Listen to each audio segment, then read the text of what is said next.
tengah hiruk-pikuk dunia fashion yang terus berlari, ada satu warisan yang perlahan mulai terpinggirkan. Batik bukan sekedar kain, tapi cerita, identitas, dan jejak sejarah yang ditulis dengan tangan penuh kesabaran. Namun, gempuran tren modern, serbuan produk cepat, dan perubahan gaya hidup generasi muda menjadi tantangan besar bagi para pelaku usaha batik. Bagaimana mereka bertahan? Bagaimana batik berjuang untuk tetap hidup di hati kita? Inilah kisah tentang perjuangan yang tak terlihat, perjuangan mempertahankan warisan di tengah arus modernitas yang tak pernah berhenti. Batik tak hanya menghadapi perubahan mode, ia menghadapi perubahan selera, perubahan cara pandang, dan perubahan zaman. Di balik selembar kain bermotif, ada para pengrajin yang berjuang dan pelaku usaha yang berupaya menjaga api yang nyaris padam. Mereka tidak hanya menjual batik, mereka mempertahankan warisan. Lalu, bagaimana mereka melawan derasnya arus fashion modern? Bagaimana mereka menarik hati generasi muda yang semakin jauh dari akar budaya? Mari kita dengarkan kisah mereka. Assalamualaikum warahmatullahi wabarakatuh. Di sini saya Resya Musalifah bersama rekan saya. Halo, saya Cika. Halo, saya Fajar. Halo, saya Kayla. Di sini kami akan melihat budidaya batik Nusantara di Rizky Batik. Awal mulanya gini ya, jadi CV Rizky Batik Collection Kota Tasikmalaya itu berdiri sejak tahun 2004 ya. Awal mulanya karena sang owner ini adalah pengusaha ya, basicnya dari pengusaha. Jadi sebelum menjadi Rizky Batik sampai seperti sekarang, sang owner itu dulunya menjual bodasan. Nah, bodasan ini dalam istilah kalau diartikan itu dalam bahasa Indonesia itu menjual seperti kaos, terus kerudung, terus kolor, nah semacam itulah, semacam pakaian-pakaian yang polosan gitu. Dan di Rizky Batik ini kan sudah dijadikan mitra, ya, mitra batik. Nah, eta teh tos studi tuna, tos aya warisan tikolotna, warisan budaya seperti bahasa nama itu. Jadi bukan hanya saja Rizky Batik yang membatik di sini itu banyak gitu. Karena warisan budaya, maka sang owner juga menghidupkan kembali supaya tidak mati gitu mungkin. Ya, motivasinya kita selain menjual produk, kita juga memberikan edukasi kepada siapapun ya, terutama kepada generasi muda yang ada di lingkungan sekitar, karena untuk menjaga SDM-nya seperti itu. Dan supaya nanti ke depannya, supaya ketika yang sudah tua itu tiada, anak-anak muda itu bisa meneruskan dan tidak gengsi mengenal batik. Selain dari sekitar lingkungan sini, kita juga memberikan edukasi kepada anak-anak sekolah, yang mana kegiatannya itu bisa dilakukan secara luring ya, datang ke sini gitu dari sekolah manapun, kita menerima gitu. Kita memperkenalkan batik-batik Tasik, batik-batik Indonesia, terus filosofi batik seperti apa. Jadi kan anak-anak tertarik untuk mencintai batik. Nah, selain dari promosi, kita juga kan nanti kedepannya punya berbagai relasi gitu. Nah, filosofi batik itu kan berawal dari kerajaan Majapahit di abad 13. Ada yang ngobrol gitu ya. Ada sumber mengatakan itu berasal dari abad 13. Ada juga yang mengatakan dari abad 17. Ada juga yang mengatakan dari abad 18. Nah, kerajaan Majapahit ini kan berasal dari daerah Jawa Timur. Nah, batik ini hanya khusus digunakan oleh orang-orang tertentu dahulunya. Hanya bisa digunakan oleh kerajaan-kerajaan, hanya bisa digunakan oleh keluarga-keluarga raja. Nah, seketika di lingkungan kerajaan tersebut ada satu pengrajin, ya, ibu-ibu membuat batik dan ternyata dipromosikan di luar kerajaan. Nah, selain promosi itu kan si pengrajinnya itu sambil memberikan mengajarkan kepada seluruh masyarakat yang ada di sana untuk membatik. Nah, karena sang raja takut batik ini sampai padam, maka sang raja sudah mengesahkan bahwasanya batik boleh digunakan oleh siapapun. Gitu. Perbedaannya gini nih, kalau misalkan cap itu metodenya menggunakan metode cap, sablon di sana tuh, ya cap. Nah, contohnya seperti ini, bisa teman-teman lihat. Nah, ini contoh batik cap. Kalau batik tulis, jelas prosesnya ditulis pakai tangan langsung. Jadi ibaratkan melukis di atas kertas. Namun membatik ini kan melukis di atas kain. Kita bahasa batik itu kan berasal dari ngembat dan titik. Ngembat itu artinya menggambar, tik. Nah, batik, ngembat dan titik. Titik itu memberikan titik-titik di atas kain batik.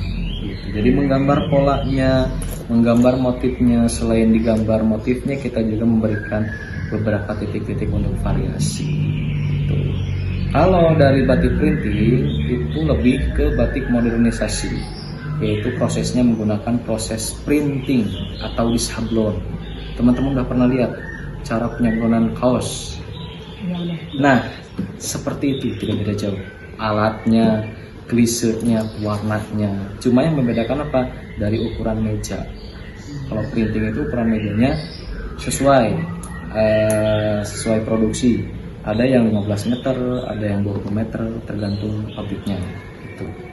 Nah, itu harus cek bahasa Sunda mah diamparkeun lah si kain tetik ujung ke ujung. Klisenya udah disiapkan. Setelah disiapkan klisenya baru dicetak. Nah, kalau batik printing itu lebih cepat. Cuma lamanya itu di antrian kalau di sini. Kalau mungkin tidak ada antrian mah bisa saja dalam waktu 1 minggu beres. Kita bikin dulu klisenya, kita menggambar dulu di komputer desainnya seperti apa, baru ditempelkan di klise.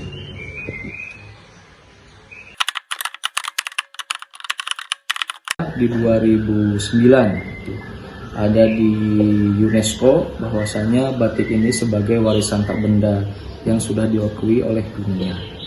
Supaya apa? Kalau sudah dianggap oleh UNESCO berasal dari Indonesia, negara tetangga pun tidak akan mengklaim bahwasanya batik ini berasal dari negaranya. Nah, ya, karena kan sekarang itu banyak penjual batik yang menjual harganya di bawah rata-rata. Contohnya ada baju batik yang harga 30.000, kan itu nggak masuk akal kalau di kita, karena kita tidak memproduksi harga batik yang sudah jadi harga segitu. Nah, kenapa di orang lain bisa? Mungkin kalau dari orang lain itu ngambilnya banyak langsung dari supplier, dan kualitas bahannya bisa dibedakan oleh teman-teman semuanya. Kenapa di sini harganya stabil, nggak bisa turun, bahkan bisa naik? Karena kan kita menggunakan bahan yang berkualitas. Demi apa? Demi kenyamanan pelanggan. Gitu. Tantangannya itu. Tantangannya juga jadi penjualan, kita suka mendengarkan bahwasanya ada pelanggan itu, kenapa di sini mahal? Di sana juga murah, harganya 30.000 udah jadi. Nah, itu kan nggak enak bagi kita. Nah, kita jelaskan bahwasanya kualitasnya berbeda. Itu tantangan dari harga. Terus selanjutnya tantangan dari zaman COVID kemarin ya. Dari zaman COVID itu luar biasa tantangan. Dari semua aspek bidang perusahaan itu mengalami penurunan drastis untuk pendapatan. Di industri batik juga seperti itu. Karena kan adanya PSBB ya waktu itu, jadi mungkin masyarakat luar yang mau menggunakan batik juga nggak bisa. Yang mau beli batik untuk perpisahan juga nggak bisa karena sekolahnya ditutup. Selain itu, tantangan yang selanjutnya adalah dari cuaca. Karena kita itu sangat membutuhkan cuaca yang stabil. Kalau cuacanya lagi nggak baik, terus misalkan dari pelanggannya pengen cepat, kita nggak bisa ngapa-ngapain gitu. Paling kita memberikan solusi ke pelanggan itu harus pinter-pinter kitanya. Jadi misalkan cuacanya lagi nggak baik nih, ya kita kepaksa ngejemurnya itu harus di dalam ruangan dengan suhu tertentu, gitu. Kalau yang bagus mah nanti penjemurannya itu harus alami langsung dari luar. Tapi kan kalau cuacanya jelek ya gimana? Sedangkan kan pelanggan pengennya waktunya sesuai deadline-nya. Ini kan tidak bisa sesuai dengan deadline, ya terpaksa kita harus menggunakan memutar otak gitu. Ini tidak hanya terkenal di Indonesia. Dengan adanya teknologi seperti handphone ataupun komputer ataupun media sosial, itu kan memperkenalkan bahwasanya Indonesia ini memiliki batik, dan batik ini berasal dari Indonesia. Bukan hanya itu, bahwasanya setiap daerah itu memiliki batik yang memiliki motif masing-masing. Seperti Tasik memiliki motif payung gelis dan lakbing. Nah, kayak gitu kan. Kita memperkenalkan melalui media sosial, melalui teknologi. Terus adanya mesin printing itu sangat membantu untuk pengrajin batik. Karena kan pelanggan itu pertama ingin cepat, kedua ingin rapih. Nah, kelebihan dari batik printing ini memiliki waktu yang sangat cepat dalam prosesnya dan memiliki kerapihan dalam kualitas gambarnya gitu. Untuk teman-teman semuanya yang ada di luar sana, mungkin pesan dari saya, teman-teman jangan malu untuk menggunakan batik, karena batik itu teman-teman perlu tahu bahwasanya batik ini simbol dari kerajaan. Maka kalau teman-teman menggunakan batik, saya yakin batik itu akan menambah kesan stylish buat teman-teman semuanya. Di balik stylish itu juga teman-teman sudah menanamkan atau mempertahankan nilai budaya warisan Indonesia.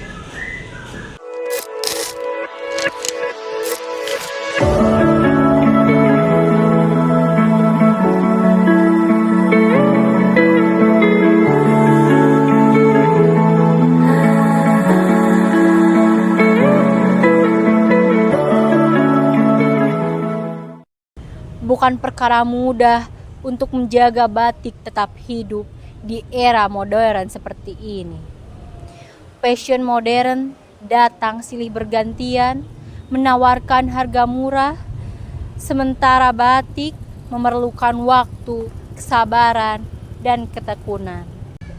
Batik tulis semakin terpinggirkan, perlahan digeser oleh batik cap dan batik printing yang lebih cepat diproduksi, lebih murah dan lebih mudah diterima oleh pasar.